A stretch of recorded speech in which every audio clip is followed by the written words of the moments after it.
এই মাহে রমজানের মূল তাৎপর্য হচ্ছে এই মাসে পবিত্র কোরআন নাজিল হয়েছে।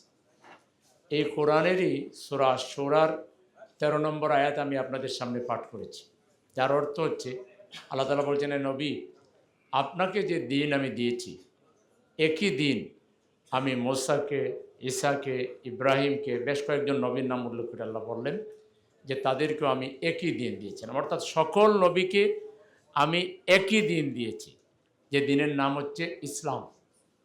ইন্নাদ-দীনা ইনদাল্লাহিল ইসলাম।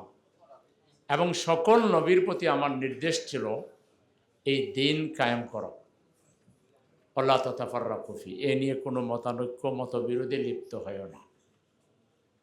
তা আল্লাহ তাআলা আমাদেরকে যে দিন দিয়েছেন, এই দিন হচ্ছে একটা কমপ্লিট দিন, মুকাম্মাল নিজামে হায়াত। এটা পরিপূর্ণ একটা বিধান আল্লাহর পক্ষ থেকে মানুষের জীবনের জন্য কিয়ামত পর্যন্ত যা যা করতে হবে পজিটিভলি, আর যা যা করা থেকে বিরত থাকতে হবে নেগেটিভ জিনিস, এই সব বিস্তারিতভাবে আল্লাহ রাব্বুল আলামিন বিধান আকারে আমাদেরকে দিয়েছেন। এটার নাম হচ্ছে ইসলাম, এটার নাম হচ্ছে দিন। দিন মানে হচ্ছে আল্লাহর পক্ষ থেকে দেওয়া যে আইন কানুন নিয়মাবলী বিধিবিধান, এটা হচ্ছে দিন।